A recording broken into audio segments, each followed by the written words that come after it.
السلام علیکم ورحمۃ اللہ وبرکاتہ۔ اعوذ باللہ من الشیطان الرجیم، بسم اللہ الرحمن الرحیم۔ قل ان کنتم تحبون اللہ فاتبعونی یحببکم اللہ ویغفر لکم ذنوبکم واللہ غفور الرحیم۔ جی ناظرین، آج ہم جس حوالہ سے گفتگو کرنے جا رہے ہیں وہ ویڈیو بڑی اہم ہے اور بڑی کمال کی گفتگو ہے۔ وہ ہے کہ مفتی حنیف قریشی سے، یعنی یہ شو کے دوران مفتی حنیف قریشی یہ بات بیان فرما رہے تھے جی نبی پاک صلی اللہ علیہ وآلہ وسلم کے صحابی حضرت خالد بن ولید رضی اللہ تعالی عنہ نے زہر کی بوتل پی تو زہر کے ساتھ کچھ بھی نہیں ہوا۔ تو خیر ناظرین، لیکن بیان کرنے کے دوران ایک عورت کی کال آ گئی۔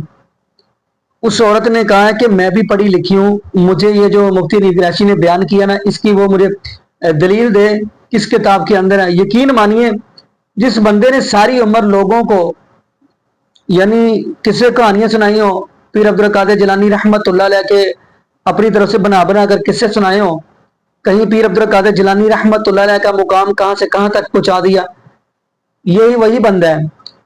ایک وقت ہے یہ وہی بندہ ہے جو پیر عبد القادر جیلانی رحمت اللہ علیہ کے دھوبی کی بات کیا کرتا ہے کہ جب پیر عبد القادر جیلانی رحمت اللہ کا دھوبی مار گیا قبر کے اندر، پیر عبد القادر جیلانی رحمت اللہ علیہ کا یہ مریض جو دھوبی تھا وہ کہنے لگا جی میں غوث پاک کا دھوبی ہوں، میں غوث پاک کا دھوبی ہوں۔ یہ بڑے قصے کہانیاں بیان کرتے ہیں، یہاں تک کہ آپ حیران ہو گے اس بندے نے بھی بڑے بڑے کمال کے یعنی کہ چھوڑی ہیں۔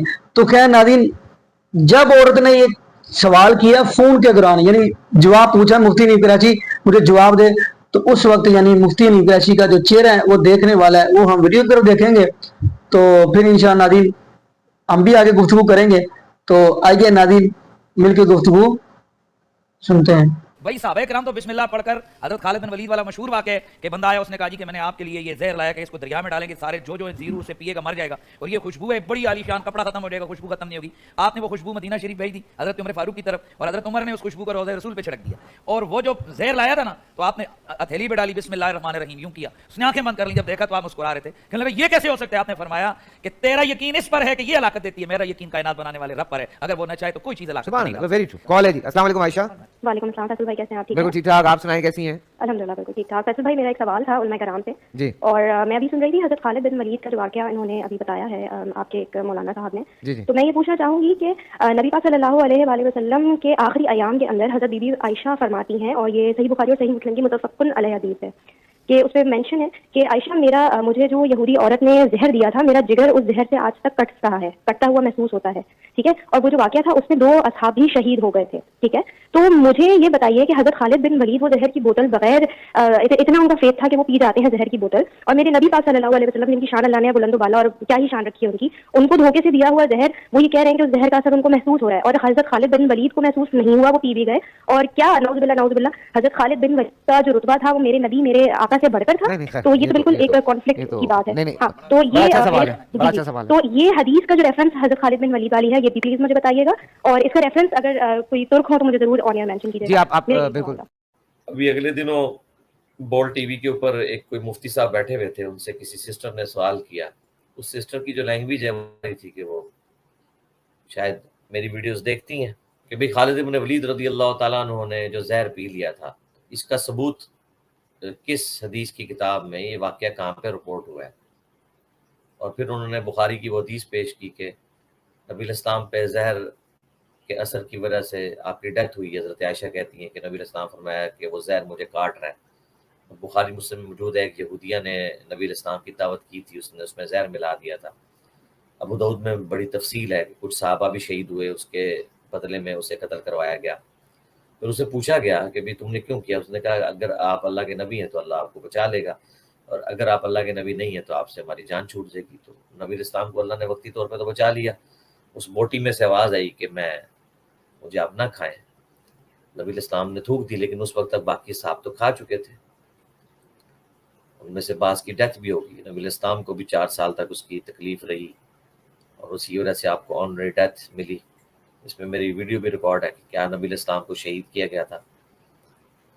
تو وہ کہتے ہیں حضرت خالد بن ولید نے کیسے زہر پی لیا؟ اب اس کا جواب تو یہ ہونا چاہیے تھا کہ بھئی حضرت خالد بن ولید کا جو حوالہ مانگا ہے وہ کس کتاب میں لکھا ہوا ہے، اس کی بجائے انہوں نے کمپیریزن شروع کر دیا کہ جی اگر یہ ہو سکتا ہے تو وہ کیوں نہیں ہو سکتا، تو وہ ہو سکتا ہے تو وہ کیوں نہیں ہو سکتا۔ بہت خوبصورت سوال کیا، جی ماشاء اللہ۔ میں اس میں یہ عرض کر دوں کہ یہ جتنی بھی کرامات ہوں، معجزات ہوں، یہ عقل کتابیں نہیں ہیں کہ فلاں جگہ یہ ہو گیا تو فلاں جگہ کیوں نہیں ہوا، گویا ہم ان چیزوں کو عقل پر لے کے آ رہے ہیں۔ مثلا ہمارے پیغمبر نبی پاک صلی اللہ علیہ وآلہ وسلم تمام نبیوں میں سب سے افضل ہیں، بے شک، حضرت عیسیٰ سے بھی افضل ہیں، بے شک۔ تو حضرت عیسیٰ علیہ السلام آسمانوں پر زندہ ابھی تک موجود ہیں، رسول اللہ کا انتقال کیوں ہو گیا؟ پھر حضرت عیسیٰ علیہ السلام بغیر والد کے دنیا میں تشریف لائے تو رسول اللہ کے والدین کیوں ہیں دونوں؟ سبحان اللہ۔ یہ کمالات نبوت ہوں یا کوئی کرامت ہو، یہ کب ہو جائے کیا ہو جائے، یہ عقل کے تابع نہیں ہے۔ اب رہ گیا معاملہ جہاں حضرت خالد بن ولید رضی اللہ تعالیٰ عنہ کا ہے، وہاں آپ کے سامنے وہ چیزیں اور وہ اس چیز کا ادراک کر رہے تھے کہ یہ میرے سامنے کھڑا شخص یہ اللہ وحدہ لا شریک کی قوت اور طاقت پر اتنا یقین نہیں رکھتا جتنا زہر کی ہلاکت پر یقین رکھتا ہے، تو انہوں نے اس کے مقابلے میں ایسا معاملہ کیا۔ اور جہاں تک رسول اللہ صلی اللہ علیہ وسلم کو زہر خورانی کا واقعہ ہے اور اس کے اثر سے رسول اللہ کا دنیا سے جانا ہے، تو وہاں رسول اللہ کو مرتبہ شہادت سے نوازنے کا معاملہ ہے۔ اب اللہ تعالیٰ نے ان کو شہادت جو سری ہے اس سے نوازا کہ وہ زہر خورانی والا اثر واپس لوٹ کر، ورنہ اگر میری بہن اگر عقل کے معاملے پہ آئیں تو عقل کا تقاضا تو یہ میں زہر آج کھا رہا ہوں تو مجھے آج ہی ہلاکت ہونی چاہیے، پھر اس کا اثر 20 سال کے بعد واپس آ جائے، درمیان میں ہزاروں چیزیں بندہ کھاتا ہے، تو پھر وہ کیسے؟ عقل کی تو بات ہی نہیں ہے۔ بھئی ہم نے یہ تو یہ کہا ہی نہیں ہے، ہم نے پہلی چیز اس سسٹر نے یہ آپ سے پوچھی تھی کہ یہ لکھا کہاں ہوا ہے، وہ تو آپ نے بتایا نہیں ہے۔ اس کے بعد جو آپ نے اس طرح کمپیریزن کروانے شروع کیے، تو یہ کمپیریزن تو ہم بعد میں دیکھیں گے، جو آپ کرامات اور معجزات کے نام پہ دکھا رہے ہیں لوگوں کو۔ ہمیں پہلے یہ بتائیں کہ کس ضعیف حدیث میں یہ لکھا ہے کہ نبی علیہ السلام نے اس چیز کی اجازت دی ہو کہ تم بسم اللہ پڑھ کے زہر کھا سکتے ہو۔ صحیح حدیث تو کوئی نہیں ہے، کوئی ضعیف لے آئیں۔ الٹا امام بخاری نے صحیح بخاری میں ایک باب باندھا ہے کہ زہر کھانا جو ہے وہ حرام ہے، اور اس کے نیچے وہ حدیث لے کے آئیں کہ جس شخص نے دنیا میں زہر کھا کے خودکشی کی، جہنم میں اس پہ یہی عذاب مسلط ہو جائے گا۔ جس نے تیز دھار آلے سے اپنے کو قتل کیا، جہنم میں اس پہ یہی عذاب مسلط ہو جائے گا۔ تو ہماری دلیل تو موجود ہے، زہر آپ کھا نہیں سکتے۔ یہ کہاں پہ لکھا ہے کہ بسم اللہ پڑھ کے زہر کھا سکتے ہیں؟ اور پھر اکثر کبھی یہ ویڈیوز بھی دکھاتے ہیں، دیکھیں نہیں فلاں نے زہر کو چھوڑیں جناب، سمپل ہے، ہمارے پاس تشریف لے آئیں، ہم انشاءاللہ جو ہے وہ ساکٹ میں آپ کی 2 انگلیاں دیں گے، ننگے پاؤں آپ کو زمین پہ کھڑا کریں گے۔ ٹائم قیامت تک ہے، جو بابا ہے نا اس طرح کو کر کے تو بچ سکتا ہے تو وہ ذرا بچ کے بتائے، بسم اللہ پڑھ کے کیا پورا قرآن پڑھ کے ساکٹ میں 2 انگلیاں دیں۔ کون سا دین آپ لوگوں کو بتا رہے ہیں؟ تو یہ تو بقدر ایفرٹ ہے، اس طریقے سے معاملات ہوتے ہیں۔ اللہ سے ڈریں، یا آپ کس طرف امت کو لے کے جا رہے ہیں، آپ کس قسم کی چیزیں لوگوں کو بتا رہے ہیں کہ جی بسم اللہ پڑھ کے زہر کھا لیا تو خالد بن ولید نے، یعنی خالد بن ولید نبی علیہ السلام کی نافرمانی کر سکتے تھے؟ اس طرح کی کوئی تعلیمات نبی علیہ السلام نے دی ہیں کہ آپ نے بسم اللہ پڑھ کے زہر کھانا ہے؟ آپ کو تو دعائیں آپ کے پیغمبر سکھاتے رہے کہ آپ نے یہ دعا کرنی ہے اور یہ ہو جائے گا، جس طرح کہ صحیح مسلم میں حدیث ہے جس نے شام کے وقت پڑھ لیا اعوذ بکلمات اللہ التامات من شر ما خلق، تو ایسا شخص جو ہے اس کو بچھو اور سانپ اور موذی جانوروں کا زہر اثر نہیں کرے گا، لیکن ناگہانی آفت کے طور پہ۔ یہ کہیں نہیں ہے کہ کوئی یہ دعا پڑھے اور جا کے بچھو کے منہ میں ہاتھ دے دے یا سانپ کے منہ میں ہاتھ دے دے تو اس پہ زہر اثر نہیں کرے گا، یہ تو کسی حدیث میں نہیں آیا۔ جو اپنے پر خود تقدیر کو غالب کرتا ہے اس پہ تقدیر غالب ہو جاتی ہے، لیکن یہ زہر والا تو کہیں پہ بھی نہیں ملتا کہ آپ نے بسم اللہ پڑھ کے زہر کھا لینا ہے، یہ حوالہ دینا۔ پھر اس میں انہوں نے یہ بھی فرمایا کہ جی مجھے پتا ہے کہ آج کل سوشل میڈیا پہ ایسے لوگ ہیں جو اس قسم کی باتیں کرتے ہیں، ان سے لوگ متاثر ہوتے ہیں۔ ایک خاص قسم کا طبقہ آج کل سوشل میڈیا کے، جس میں نام نہیں لینا چاہتا، جو بظاہر حضرت موسیٰ جو ہے وہ پورا سمندر کھول دیتے ہیں، ہزاروں واقعات، ہزاروں کرامات، یہ ساری میں اس کو سامنے رکھ سکتا ہوں۔ مثلا چلیں اسی پہ آ جائیں، قرآن مجید میں آتا ہے حضرت آصف بن برقیہ کا واقعہ جو بیان کیا گیا حضرت سلیمان علیہ السلام کے دور میں۔ تو بھائی اگر سلیمان علیہ السلام کی امت کا ولی وہ تخت پل بھر میں اٹھا کر لا سکتا ہے تو رسول اللہ صلی اللہ علیہ وسلم اپنے صحابہ کرام کو بہت سارے امور سر انجام دینے کے لیے کیوں بھیجتے رہے؟ پھر اللہ کے رسول صلی اللہ علیہ وسلم وہیں پر بیٹھے بیٹھے فرماتے کہ جاؤ بھائی یہ خیبر کو فتح کر کے آ جاؤ، پھر وہاں مولا علی کو جانے، وہاں صحابہ کے شہید ہونے کا کیا مسئلہ ہے؟ تو یہ ایک خاص تناظر میں اللہ اور اس کے رسولوں کی حکمت ہوتی ہے، وہ ہمارے عقل میں نہیں آتی ہے۔ متاثر ہو رہے ہیں سوشل میڈیا کے اوپر، تو لوگ بڑی بڑی گمراہیاں پھیلا رہے ہیں۔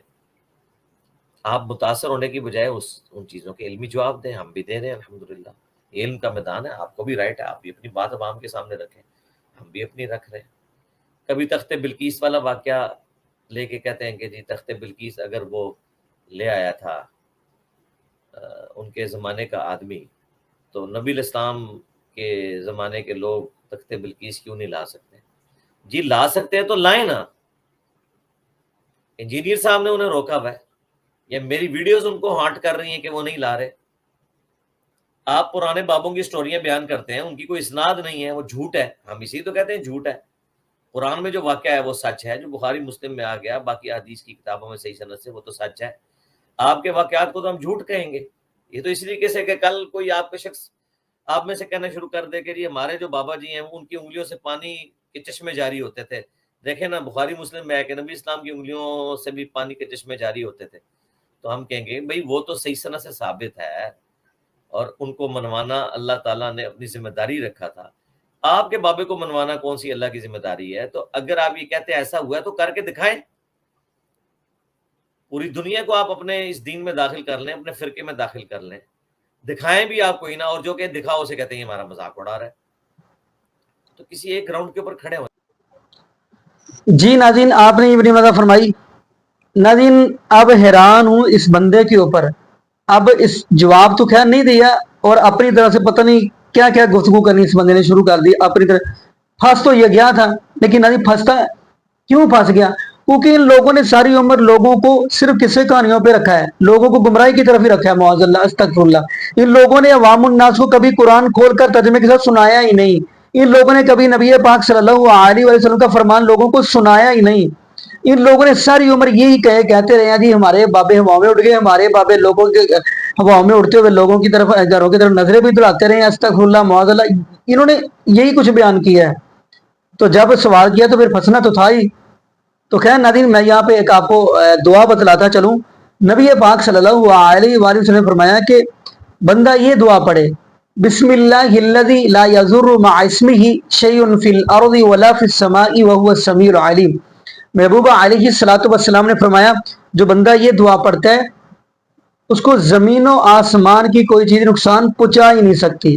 نبی یہ دعا پڑھنی چاہیے۔ اور اگلی بات ہم کرتے چلے، ہمیشہ ہمارا توکل رب العالمین کے اوپر ہی ہونا چاہیے، کیونکہ مومن جو بندہ ہے نا، مومن جو بندہ ہے اس کا توکل رب العالمین پہ ہی ہوتا ہے، کیونکہ سورۃ انفال کی آیت ہے، قرآن کہہ رہا ہے انما المؤمنون الذین اذا ذکر اللہ وجلت قلوبهم واذا تلیت علیہم آیاتہ زادتہم ایمانا وعلی ربہم یتوکلون۔